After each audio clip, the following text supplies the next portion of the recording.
नमस्कार दोस्तों। आज एक भाई ने कमेंट करके पूछा है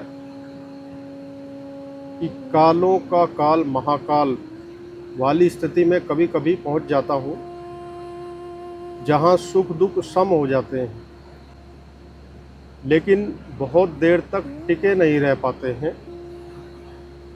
वापस पुनः उसी संसार में इच्छाओं में लिप्त हो जाते हैं। सीधे तौर पर कैसे समभाव में चले जाएंगे? तो इनका क्वेश्चन यही है कि इनकी वो समभाव की स्थिति तो आ जाती है, लेकिन वहाँ रह नहीं पाते और फिर से मन में इच्छाएं आ जाती हैं और इच्छाओं के पीछे फिर से जो है उन्हीं में इंडल्ज हो जाते हैं और उन्हीं में जो है दोबारा से संसार का अनुभव करने लगते हैं। तो ये चाहते हैं कि ये समभाव में बने रहे।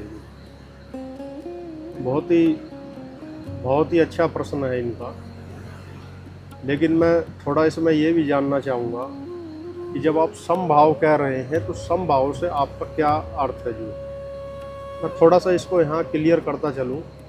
बहुत से लोगों को ये भ्रम हो जाता है कि वो समभाव की स्थिति में या अंतिम पड़ाव पर पहुँच गए हैं या उन्हें आत्मज्ञान की स्थिति उपलब्ध हो गई है। तो अगर वो हो जाती तो आपको फिर ये सवाल करने की ज़रूरत ही नहीं पड़ती, यानी अभी वो अनुभव घटा नहीं है, वैसा आपको भ्रम हुआ। समभाव को अगर मैं थोड़ा सा एक्सप्लेन करूँ आपको, तो समभाव का अर्थ ये है कि वहाँ पर कोई भाव ही नहीं है। भाव देखो, भाव होते हैं सब मन के तल पर, मन के आगे कोई भाव नहीं है। जितने भी हमारे भाव हैं, इमोशन हैं, ये सब जो है मन के तल पे है। ये कभी बढ़ते हैं, कभी घटते हैं। जैसे कभी नदी में पानी ज़्यादा हो जाता है, उसमें ज़्यादा वेव्स बनती हैं, लहरें बनती हैं, व्हर्लपूल बनते हैं, और कभी कभी नदी का पानी बहुत शांत होता है। तो ठीक ऐसे ही हमारे जो है मन की भी एक अवस्था है कि मन हमारा कभी कभी बहुत सात्विक हो जाता है और सात्विक होने पर भी शांत हो जाता है। सात्विक का अर्थ है कि पॉजिटिव हम बहुत ज़्यादा कभी महसूस करते हैं तो हमें ऐसा लगता है कि हम सब कुछ कर सकते हैं। तो उस भाव में भी आपका मन शांत हो जाता है, क्योंकि वहाँ पर कोई रेजिस्टेंस नहीं है, विरोध नहीं है, फुल कॉन्फिडेंस है। और कभी कभी डिप्रेशन में भी ये स्थिति आ जाती है कि मन उदासीन हो जाता है एकदम, और वहाँ आप ऐसा अनुभव करते हैं कि भाई मेरे बस से बाहर है सब कुछ, मैं कुछ कर ही नहीं पाऊँगा। तो वैसी स्थिति में भी आपका मन शांत हो जाता है, तो उसे भी आप समभाव कह सकते हैं और सात्विक स्थिति को भी आप समभाव समझ सकते हैं। तो दोनों ही स्थितियों में कोई समभाव नहीं। समभाव एक स्थिति नहीं है, बल्कि एक उपलब्धि है। स्थिति क्या है? जो आती है और चली जाती है। स्थिति का मतलब यही हुआ ना कि अभी आई और चली गई, हमेशा रह नहीं सकती। कोई भी स्थिति है, कोई भी स्टेज है, हमेशा नहीं रह सकती। जैसे आपका मन 3 अवस्थाओं से गुजरता है, जागृत, स्वप्न, सुषुप्ति। तो आप 24 घंटे सोए भी नहीं रह सकते, 24 घंटे आप सपने भी नहीं देख सकते, और 24 घंटे आप जागृति में भी नहीं रह सकते। ये सब अवस्थाएं हैं, एक के बाद दूसरी जो है रिपीट होती रहती है। लेकिन समभाव कोई ऐसी अवस्था नहीं है कि जो आई और चली गई। समभाव की स्थिति हमेशा रहती है, और इन तीनों अवस्थाओं के घटने के बावजूद भी रहती है। तो समभाव जो है वो इन सब अवस्थाओं से पार की स्थिति है। उसको नाम दे दिया गया है समभाव, यानी कि जहाँ पे सुख और दुख मिल गए, जहाँ पे ना सुख रहा ना दुख रहा, वो एक दूसरे में मर्ज हो गए, जहाँ पर सभी भावनाएं जो है समाप्त हो जाती हैं, जहाँ पर जो है आपका राग द्वेष एंड हो जाता है। भाई आप किसी के प्रति ना जो है आसक्ति से भरे हैं, ना मोह से भरे हैं, ना किसी के प्रति आप दुश्मनी से भरे हैं, बैर भाव से भरे हैं। तो वो स्थिति जो है उसे हम एक तरीके से समभाव कहते हैं। लेकिन ये स्थिति बहुत आखिरी की स्थिति है, एक आत्मज्ञान के बाद की स्थिति, जब आपका जो है आपके चित्त पर जो है बाहरी अवस्थाओं का, बाहरी जो स्थितियां हैं उनका प्रभाव नहीं पड़ता। मान लो आपकी जेब में 10 रुपये हैं, तब भी आप वैसी स्थिति में हैं, और आपकी जेब में जो है 10 करोड़ हैं, तब भी आप उसी स्थिति में। यानी बाहर कितना भी संतुलन असंतुलन हो जाए, लेकिन आप हमेशा संतुलित रहते हैं, आपको वो चीज़ें टच नहीं कर पाती हैं। क्यों? क्योंकि मन में कोई जो है इल्यूजन नहीं है, अब भ्रम नहीं है कि ऐसा करूँगा तो ऐसा मिल जाएगा, वो मिल जाएगा, ये मिल जाएगा। इन आपको ये चीज़ें बिल्कुल स्पष्ट हो गई हैं कि ना कुछ करने से मिल रहा है, ना जो है कुछ ना करने में मिल रहा है। तो जब तक मन में ये भाव है कि मुझे कुछ मिल जाए, चाहे वो आत्मज्ञान ही क्यों ना हो, चाहे वो परमात्मा ही क्यों ना हो, और चाहे वो कोई भी दुनिया की अनमोल वस्तु क्यों ना हो, तब तक वो स्थिति नहीं आएगी जिसकी आप बात कर रहे हैं, समभाव की। क्योंकि एक बार अगर आप समभाव में चले गए तो फिर वहाँ दूसरा भाव आने का कोई अर्थ नहीं कि आप फिर से संसार की इच्छाओं में चले जाएं। समभाव में आप तभी जाएंगे ना जब सब लक्ष्य धराशायी हो जाएंगे, आप कोई लक्ष्य नहीं बचा। अब जब कोई लक्ष्य ही नहीं बचा है तो फिर कोई गति भी नहीं है, कोई मूवमेंट भी नहीं है, कहीं आना जाना ही नहीं है, कहीं पहुंचना ही नहीं है। तो जब कहीं पहुंचना ही नहीं है तो फिर इच्छा ही कहाँ बची? इच्छा भी तो तभी बचेगी ना जब कहीं पहुंचना है। आप मेरे को अगर किसी अमुक स्थान पर जाना है तो पहले उसकी इच्छा करूँगा ना, और तभी इच्छा करूँगा तो तभी उधर चलना होगा, उधर जाना होगा, उस विषय में सोचना होगा। तो समभाव नहीं है, ये थोड़ा सा भ्रम है। मन आपका सात्विक या तमोगुण से ज़्यादा भर गया है या सतोगुण से ज़्यादा भर गया है, तो उस स्थिति में भी जो है हमें ऐसा लगने लगता है कि भाई हम उस स्थिति में चले गए हैं, और बाद में फिर मन में दूसरे विचार और दूसरे भाव, इमोशंस आने लगे, तो ये लगा कि हम उस स्थिति से गिर गए। लेकिन हम ना उस स्थिति पे अभी पहुँचे हैं और ना अभी वहाँ से गिरे। हम बस मन में ही उस स्टेज की कल्पना करके अनुभव कर रहे हैं, क्योंकि मन को जैसा भी आप कल्पना दे देंगे ये वैसा आपको अनुभव दे देगा। क्योंकि मन को कभी भी जो है सत्य और असत्य में भेद का नहीं पता है। मन को तो जो आप सजेशन देंगे मन आपको वैसा अनुभव दे देगा। तो ज़्यादातर साधक यही सोचते हैं बुद्धि से कि समभाव की स्थिति ऐसी होगी कि ना हम कुछ फील कर रहे हैं, ना हम कुछ अनुभव कर रहे हैं, ना सुखी हो रहे हैं, ना दुखी हो रहे हैं। तो नहीं, ये फिर आपको मन वैसा ही अनुभव देने लग जाएगा। तो समभाव की स्थिति अनुभव से परे है, अनुभव नहीं है, आप उसको अनुभव नहीं कह सकते। और वो जब घटेगी तो उस समय तो आपको बिल्कुल मालूम पड़ेगा कि आप समभाव में चले गए। फिर समभाव में पहुंचने से पहले तो आपको मृत्यु का भय सताएगा, क्योंकि वहाँ पे मैं मरेगा।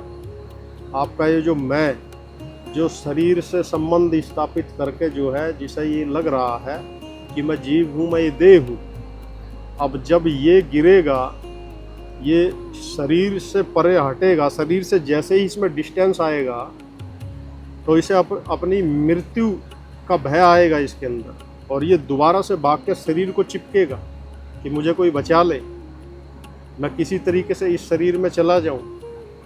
और इसने जिसकी ये कल्पना कर रहा है, जिस परमात्मा की, जिस परम सत्य की, वह उसको ये अभी जानता नहीं है, उसको देखा नहीं है। तो अनजानी चीज़ से हमेशा इसको घबराहट होगी, क्योंकि जो चीज़ आप नहीं जानते हैं वहाँ पर आप जाने से भी घबराते हैं, और जो चीज़ आप जानते हैं, जिसके बारे में आप फैमिलियर हैं, परिचित हैं, वहाँ पे आप सहज और कंफर्ट महसूस करते हैं। तो दोनों स्थिति में ये मन घबराएगा, क्योंकि मन अगर सत्य के करीब पहुँचेगा तो भी इसको घबराहट होगी, क्योंकि ये सत्य को जानता नहीं है। जो मैं है आपकी, वो सत्य को जानती नहीं है। और यह से जब इसका संबंध टूटेगा, यह मतलब कि यह शरीर, यह प्रकृति, तब भी इसको घबराहट हुई, एक मृत्यु इसके लिए घटित हो।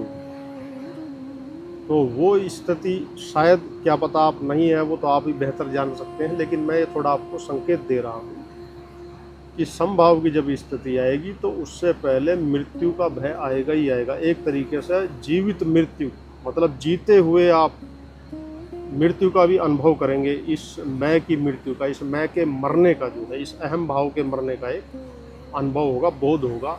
और उसके बाद जो है वो जो आप बात कह रहे हैं वो चीज़ होगी जो। तो ये जो संभाव आप कह रहे हैं, मन से परे की एक स्थिति, वो स्थिति कहना पड़ता है उसको, लेकिन वो कोई शब्द नहीं है, तो क्या करें, कैसे समझाएं उसको। जो जब मैं कह रहा हूँ कि भाई मन से परे, तो मन से परे जाने को भी लोग ऐसा समझ लेते हैं जैसे किसी पहाड़ के दूसरी तरफ जाना हो, कि भाई वहाँ तक मन की सीमा है और उसके पार जो हम निकल जाएंगे तो वो जगह है जिसे हम ढूंढ रहे हैं। ऐसा नहीं, क्योंकि मन भी अनंत है।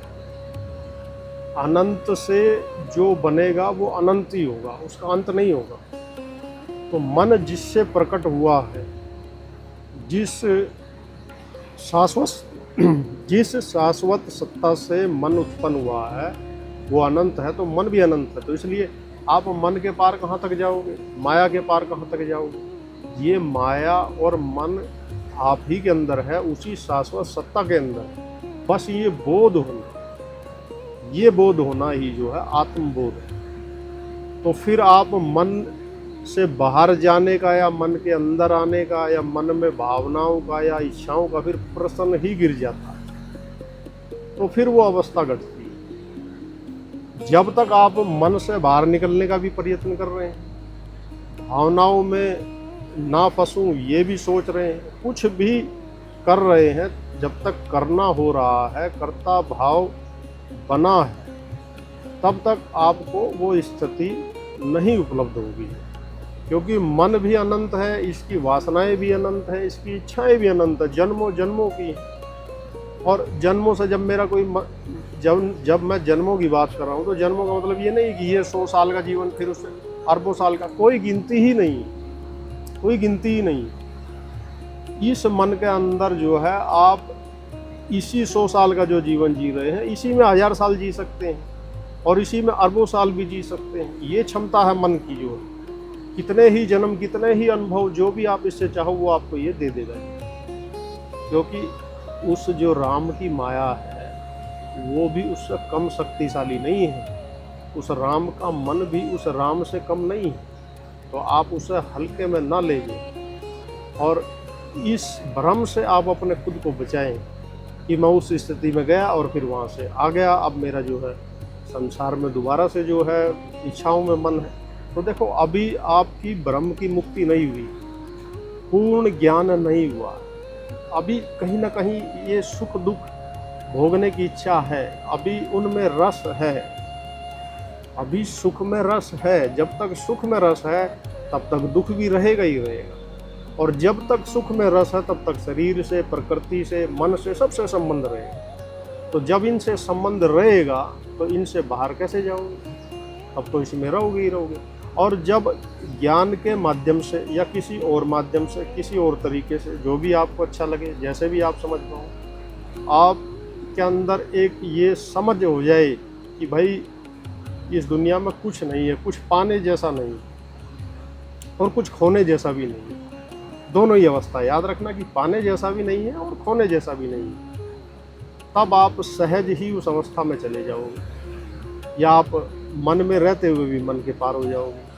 और कोई काम करोगे तो निर्लिप्त होकर करोगे, निर्मम होकर करोगे। निर्मम का मतलब क्या है कि ममता हट गई। और जब तक आपकी ममता है किस में, इस शरीर में, इस संसार में, तो तब तक तो मुक्ति नहीं है। क्योंकि ममता ही तो आपको रोक के रखे हुए है, ममता से ही तो मोह उपजता है, बिना ममता के मोह कैसे आ जाएगा। तो जब आप निर्मम हो जाओगे, और निर्मम होगे आप ज्ञान से, समझ से, जब ये जान लोगे, जो जानना चाहते हो जान लोगे, जो ढूंढना चाहते हो वो ढूंढ लोगे, जो खोजना चाहते हो वो खोज लोगे। और वो क्या है कि सत्य, कि इन सब में कुछ है या नहीं है ये आपका सत्य होगा, तब आप निर्मम हो जाएंगे। निर्मम होगे तो आप निर्मोही हो जाओगे। फिर मोही नहीं रहा तो फिर संसार से ध्यान हट जाएगा। भाई जिसमें ममता पड़ी है, जिसके अंदर मोह है, वहीं तो हमारा ध्यान जा रहा है, तभी तो हमारा ध्यान खुद में नहीं घट रहा है। जब तक ये शरीर का मोह है, जब तक संसार का मोह है, रिश्ते नातों का मोह है, तो तब तक हम जो निष्पक्ष कैसे हो जाएंगे। तो ये मोह आपका कटेगा जो है कैसे, अपना अधिकार समाप्त कर दो कि मेरा किसी पर कोई अधिकार नहीं है। और जब आपका किसी पर कोई अधिकार नहीं है, फिर आपकी ममता समाप्त हो जाएगी। और जब ममता समाप्त हो जाएगी, फिर यह से जो है मैं का संबंध टूट जाएगा। मैं मतलब जो ये अहम भाव है, और यह मतलब ये प्रकृति, ये शरीर, ये संसार। तो फिर वो अपना आप ही वहाँ चला जाएगा जहाँ से वो आया है। और जब तक शरीर है, जब तक ऊर्जा है, तब तक कर्म होंगे। ये ना सोचना कि आप बिल्कुल स्थिर होकर बैठ जाएंगे और कुछ होगा ही नहीं। कम हो या ज़्यादा हो, कुछ ना कुछ जरूर होगा। तो उसके लिए क्या कहा गया है कि सेवा कीजिए। भाई जब आपके पास ये शरीर है, ये ऊर्जा है, तो इसको फिर सेवा में लगा दो, कहीं ना कहीं तो लगेगी। ऐसा तो नहीं है कि आप इसे रोक सकते हो।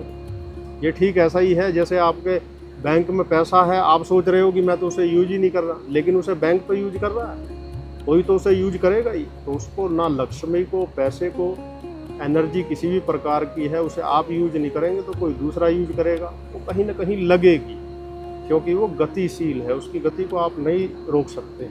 तो इसलिए जो है आपका मन इच्छाओं में है, इसीलिए है क्योंकि ममता है, अभी मोह है, अभी कुछ करना बाकी है।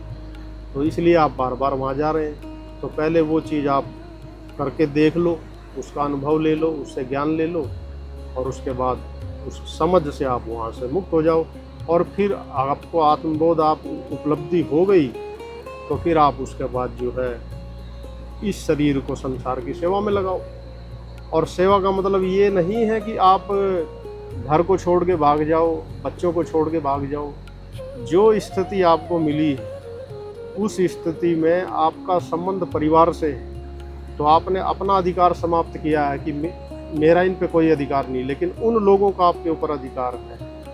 तो उनके अधिकार के लिए आप उनकी सेवा करो, क्योंकि आपका परिवार, आपके बच्चे, आपके मित्र, वो कोई संसार से अलग थोड़ी है, वो भी तो संसारी है। तो आपको जो एक सीमित क्षेत्र मिला है, दायरा मिला है, उसमें रह के आप उनकी सेवा करो। उनसे मत कुछ चाहो कि भाई ये मुझे बदले में कुछ दें। तो सेवा करने से जो है आपका इस शरीर से भी संबंध समाप्त हो जाएगा, और कोई दूसरा तरीका है नहीं। सेवा ही करनी पड़ेगी। जो सेवा करने का मतलब क्या है कि मेरा अधिकार नहीं रहा, भाई बदले में आप मुझे कुछ दो तो आपकी मर्जी, ना दो तो आपकी मर्जी, लेकिन जब तक उनका आपके ऊपर अधिकार है तब तक आप उनकी सेवा करो। और सेवा करने से उनका अधिकार भी खत्म हो जाएगा, तो आप मुक्त हो जाओगे। बस ये है सिंपल सा तरीका। लेकिन जब तक उनका अधिकार रहेगा, तब तक ये शरीर से आप उनकी सेवा करो। सेवा करे बिना ये ममता, ये संबंध, ये नाते, ये इच्छाएं कभी समाप्त नहीं होती। ये सेवा से ही समाप्त होंगी। तो बिना कुछ उनसे चाहे उन लोगों की आप सेवा करते रहो, लेकिन उस पर अधिकार मत रखो कि मैंने करा है। उसको क्लेम मत करो, दावा मत करो कि ये मुझे मिले। और इसको निरंतर समझते रहो अवेयरनेस के साथ। इसको जैसे कहते हैं ना, साक्षी में देखते रहो। तो साक्षी शब्द नहीं समझ में आता है तो फिर वैसे ऑब्जर्व करते रहो अपने मन को, जो है कि कहीं मैं किसी अधिकार के तहत तो कोई काम नहीं कर रहा हूँ। बस ऐसे अपने को जांचते रहो। तो अपना अधिकार अंदर अंदर मिटा दो। दूसरों को बोलने की ज़रूरत नहीं है कि तुम फ्री हो, तुम ये, कुछ कहने की ज़रूरत नहीं। आप अपना अधिकार अंदर से समाप्त कर दो, और फिर परिस्थितियाँ आपके जीवन में वैसी घटेंगी जहाँ पर आपको अधिकार क्लेम करना है या नहीं करना है, तब तय होगा। क्योंकि अंदर में हम मान बैठते हैं, अपने अंदर हम समझ लेते हैं कि मैंने तो अधिकार समाप्त कर दिया है, अब मैं निर्मम हो गया हूँ, निर्मोही हो गया हूँ, डिटैच्ड हो गया हूँ, अब किसी से कोई मोह नहीं रहा है, तो अब मुझे वो अवस्था उपलब्ध हो। नहीं, उससे पहले वो परीक्षा होगी, उससे पहले वो सिचुएशन आएगी जहाँ पर आप अधिकार क्लेम कर रहे हैं या नहीं कर रहे हैं, आपका मन उस स्थिति में प्रभावित हो रहा कि नहीं हो रहा, तब वो चीज़ें आपको मालूम पड़ेंगी। इसीलिए ये जीवन का महत्व है। मानसिक आप आत्मज्ञानी हो सकते हैं, मन में आप सोच लें मुझे आत्मज्ञान हो गया, आप आत्मज्ञानी हो, लेकिन परिस्थितियाँ, सिचुएशंस वो बताएंगी कि आपको आत्मज्ञान हुआ है या नहीं हुआ। तो इसका मतलब ये है कि ये क्लेरिफिकेशन आपको किसी से नहीं चाहिए, आपका जीवन ही आपको देगा। ये सर्टिफिकेट आप आत्मज्ञानी है या नहीं है, ये बोध हुआ कि नहीं हुआ, ये सर्टिफिकेट आपको कोई और नहीं देगा, आपका अपना ही जीवन देगा। आपके जीवन में वो घटनाएं घटेंगी जहाँ पर आप अपना अधिकार अनुभव कर रहे हैं या नहीं कर रहे हैं, वो स्थिति वहाँ पे क्लियर हो जाएगी। तो आध्यात्मिक यात्रा जो है किसी अनुभव को पकड़ने की नहीं है, या हम किसी अनुभव को पकड़ के बैठ गए और उसी में रमण करने लगे और उसी को सत्य मान ले, नहीं। अनुभवों के बीच जो बदलता नहीं, अनुभवों के बीच जो हमेशा एक समान रहता है, जैसा अनुभव से पहले, अनुभव के बाद और उनके बीच में भी, उस सत्य को जानना।